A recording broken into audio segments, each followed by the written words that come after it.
又見到你哋喎，我係大家嘅節目主持人 Mr. Wong，好多謝大家對我哋第一部警訊嘅支持同埋厚愛。咁我哋嘅點擊率咧喺網上咧已經高達到15000幾啦喎，所以話啦，冇你嘅支持我哋點會搞得好啊？所以基於咁嘅原因，我哋劇組人員又推出咗呢部《警訊2》，準備打響呢個暑期第一炮。咁講到暑假咯喎，咁好多學生哥有時間啦，咁啊出嚟揾下暑期工咯。所以就俾好多不法嘅公司呃啦。今日我哋呢單案例嘅主人公咧，就係咁樣踏出咗佢錯誤嘅第一步。死啦！仲揾到暑期工，媽咪唔俾飯我食添啊！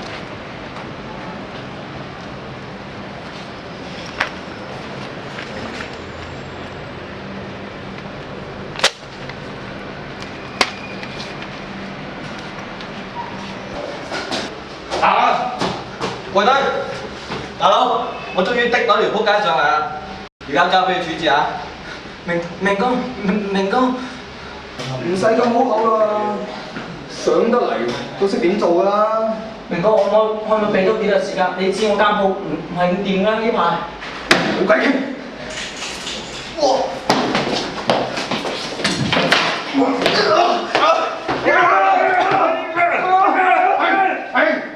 拖佢出去！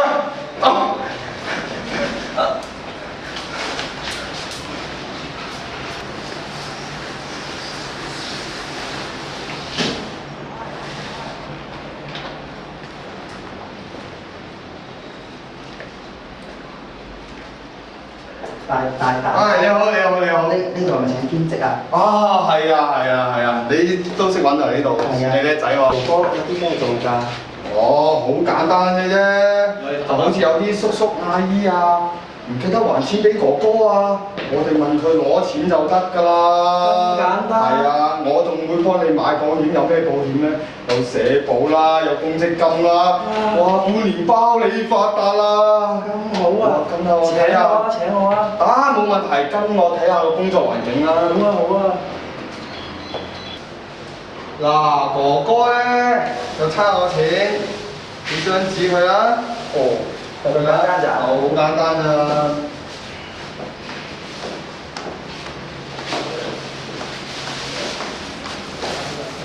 哥哥，俾你㗎。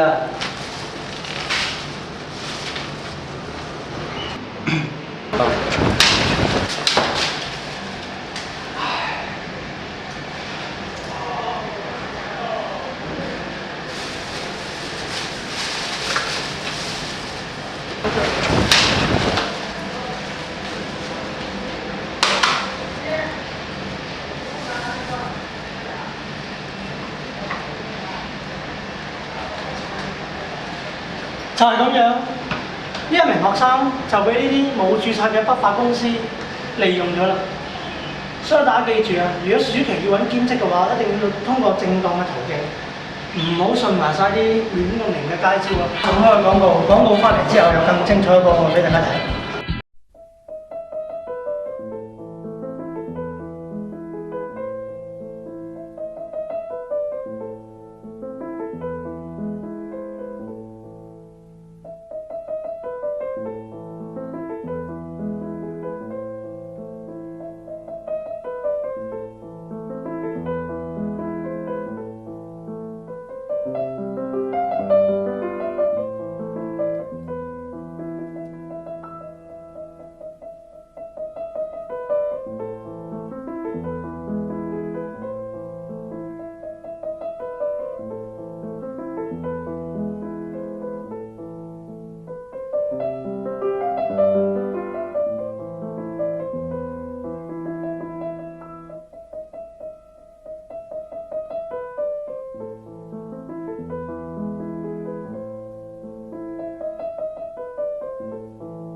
廣告翻嚟之後，係咪覺得好驚訝咧？點解我哋會嚟到呢個咁鳥語花香嘅世外桃源咧？呢度唔係咩世外桃源，係釀成一單近期風魔港澳嘅公交車阿叔事件嘅結局地方。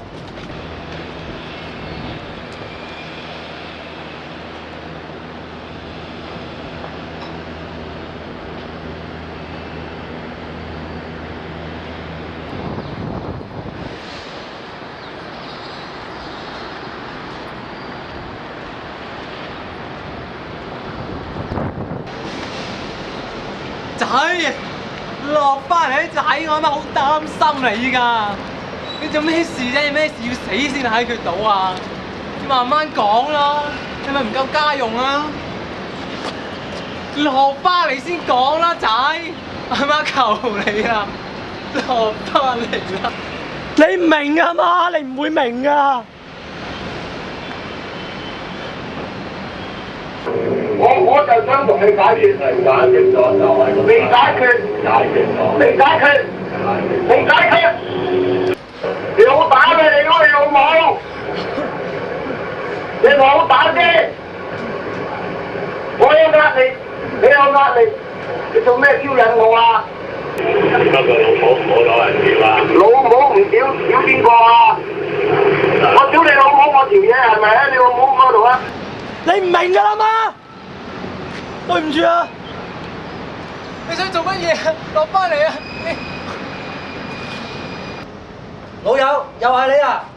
咩事睇唔開啊？係咪上次幫佢屌完，好大壓力啊？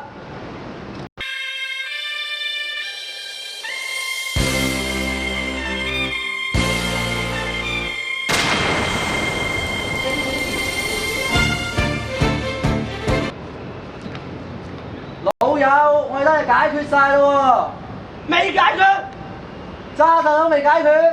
未解決啦！哇！呢度咁高，你跳落嚟死硬㗎喎！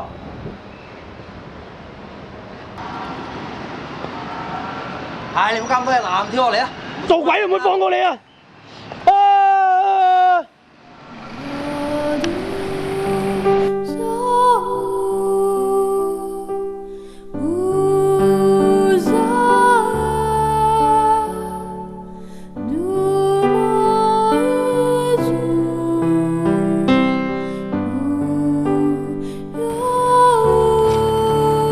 ！P 你啊 K 啊，左 Q 住阿叔上花。公婆我衰婆大波失散咗，我個仔佢咁大啦。哇！又有多件啊！啱啱啊咁多人跳樓嘅，個個都好大壓力咩？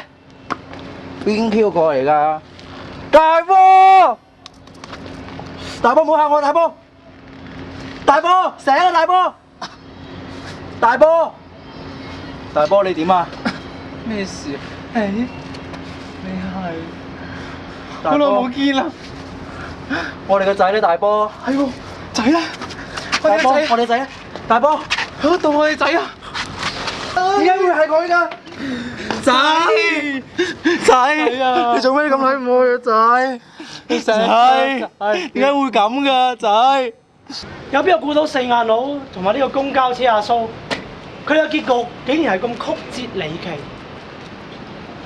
釀成今日嘅結局，到底係四眼仔嘅懦弱啊，抑或還是係公交車阿叔嘅處處逼人呢？呢一點我都無從稽考。但有時做人嘅嘢的而且確係凡事太盡，緣分勢必早盡嘅。正如我哋搞呢啲網上電影，一定要你繼續嘅支持，我哋先會搞得更好。多謝大家收睇。